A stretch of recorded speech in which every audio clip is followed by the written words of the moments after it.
Training a frontier model in 16-bit precision pushes trillions of numbers through the chip, and it is slow and memory-hungry.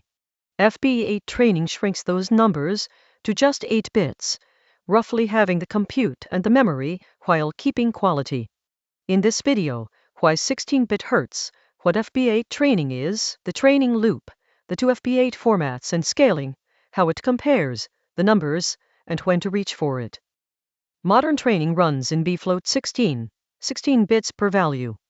Every weight, activation, and gradient at that width means huge tensors streaming to and from memory, and matrix multiplies that dominate the cost of a run.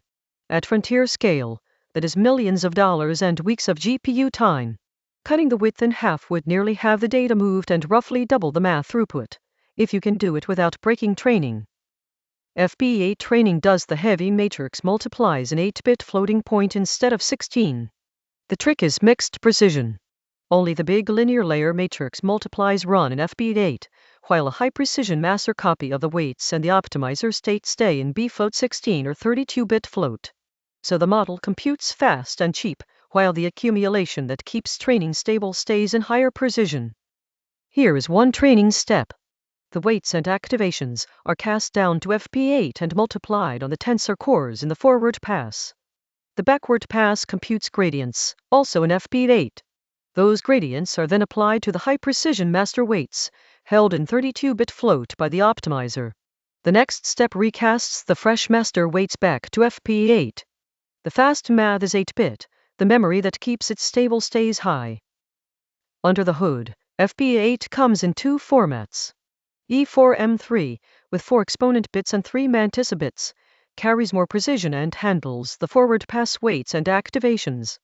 E5M2 trades a mantissa bit for an extra exponent bit, giving wider range, which suits the backward gradients. Because 8 bits cover such a narrow range, each tensor is scaled before casting, so its values land where FP8 can hold them. Scaling is where FP8 lives or dies. Per-tensor scaling gives each tensor its own factor. Delayed scaling picks that factor from the largest values seen in recent steps, so it costs almost nothing. DeepSeek went finer, with tile-wise scaling for activations and block-wise for weights. Blackwell's MXFP8 gives every block of 32 values its own scale. And the touchiest layers, like embeddings and normalization, stay in higher precision. Against bfloat 16, the trade is clear. bfloat 16 is the rock-solid default, 16 bits, no scaling tricks, and it runs almost anywhere.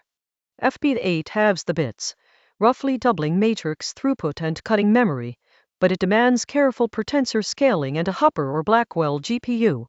Done right, quality lands on par with bfloat 16, which is exactly what DeepSeek-V3 proved at massive scale.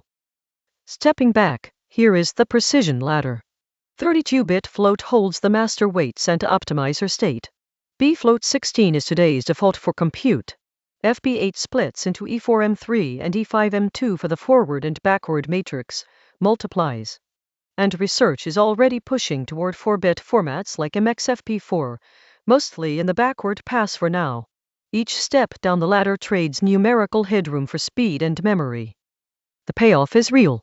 NVIDIA reports 1.3 to 1.7 times higher training throughput on H100 GPUs when using FP8. DeepSeek-V3's 671 billion parameters fit in about 700 gigabytes in FP8 versus 1.4 terabytes in bfloat 16, half the footprint. Frontier teams at Microsoft, Meta, and Google report 30 to 40% throughput gains. Where does FP8 shine? Large pre-training runs, where having the compute saves real money over trillions of tokens. Memory-bound models like giant mixture of experts, where the smaller footprint lets more fit on each GPU. Reasoning model recipes are adopting it too. And increasingly fine-tuning, capturing the throughput win without giving up quality. Anywhere the matrix multiplies dominate the bill, FP8 pays off. In practice, NVIDIA Transformer Engine makes this a few lines. You pick a recipe. Delayed scaling with the hybrid format, E4M3 forward and E5M2 backward. Then you wrap your forward and backward pass in an FP8 autocast context. Swap your linear layers for transformer engines, and the library handles the casting, the scaling, and the FP8 matrix multiplies. On Blackwell, you just switch the recipe to MX FP8 block scaling. So, when should you reach for it? If you are on Hopper or Blackwell GPUs, running large or long training jobs, and the matrix multiplies dominate your cost, FP8 is a clear win, especially through Transformer Engine or Metatron. Think twice on older GPUs with no FP8 tensor cores, on small models where bfloat16 is already cheap, or when you lack time to tune scaling and chase the occasional instability. To recap, FP8 training runs the big matrix multiplies in 8 bits, while keeping master weights and optimizer state in high precision. E4M3 handles the forward pass, E5M2 the backward. Per-tensor and delayed scaling keep the narrow FP8 range usable. The result is up to 1.7 times the throughput and about half the memory, with quality on par with bfloat16, proven at scale by DeepSeek-V3. That is FP8 training. Shrink the math to 8 bits, keep the memory that matters in high precision, and let careful scaling do the rest. It is quietly powering some of the largest models being trained today. Did this make FP8 training click? Follow for plain English genai breakdowns, and save this one to revisit.